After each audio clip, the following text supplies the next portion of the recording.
again. Here comes the Spider-Man. This is strong, this is bold. He's got radioactive blood. Can swing from a thread to the hook. Over here, there. Then goes Spider-Man. Yep, he's back. Light shining bright. So the big news this week, other than Jon Stewart stepping down from The Daily Show, is that Sony and Marvel have struck a deal that allows them to share custody of The Amazing Spider-Man. Which is great, really, because my favorite superhero in the Marvel Universe is, well, actually Daredevil. Then the Silver Surfer, then Captain America, and then Spider-Man. Hey, you're in the top 4, alright? Now with all the clickbait that's been circulating, it's time to go over what this deal actually means. And unlike other outlets, I'm going to try to keep this speculation to a minimum. Under the new deal, Spidey will first appear in a Marvel Cinematic Universe film. Then he'll appear in a solo movie, which will be released on July 28th, 2017. That solo film will be produced by Kevin Feige and disgraced former Sony executive Amy Pascal. They're also said to be working on ways of integrating characters from the Marvel Cinematic Universe into future Spider-Man movies. Which ones are anyone's guess.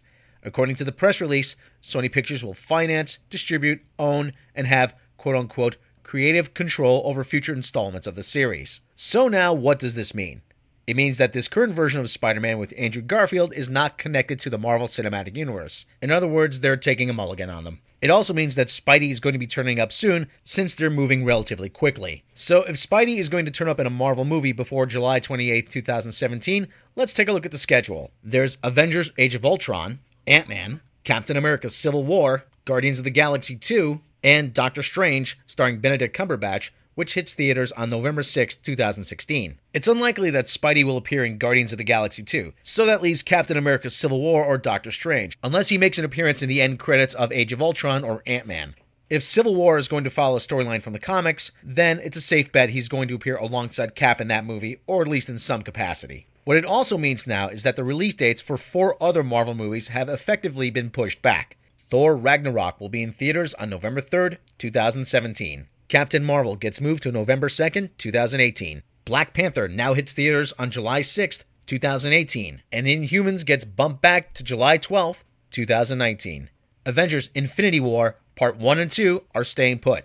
Except for Chadwick Boseman and Chris Hemsworth, none of these films are cast and none of them have directors attached to them. So this gives Marvel some flexibility when it comes to release dates. Now let's take a look at what this means for some people tied to the most recent Spider-Man films. Andrew Garfield is out. And thank goodness he is. Marvel does not want their quote-unquote new Spider-Man to resemble the Amazing Spider-Man films in any way, shape, or form. So getting rid of Garfield was a no-brainer. To those who keep saying he was closer to the Spider-Man you see in the comics, I still say that they heaped every tween stereotype on him until he no longer resembled an everyman, and in the process turned him into Poochie.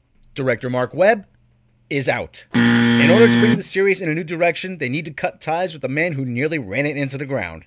Sony hired Webb because he was cheaper and because he was inexperienced, and he'd go along with the changes that they wanted.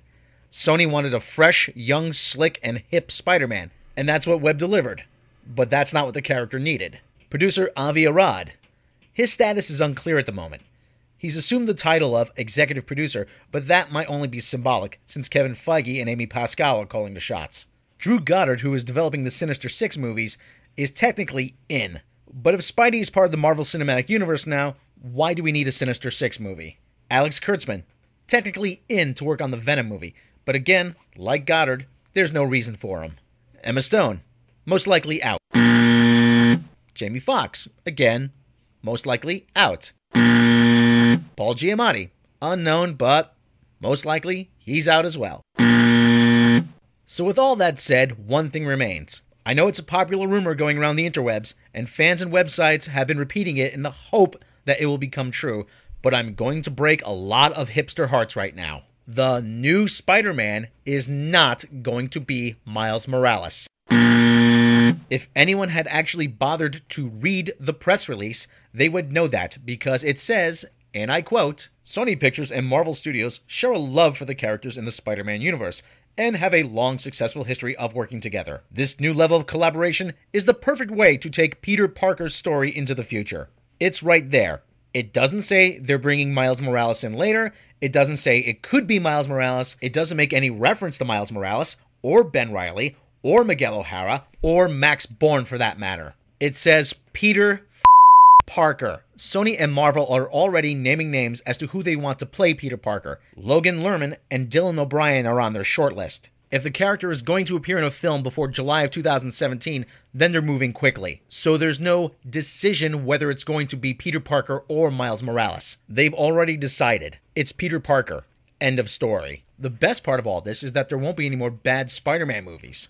We can expect these films now to be on the same level of the rest of the Marvel Cinematic Universe. Now, if we can just work on getting the Fantastic Four back. See you next time.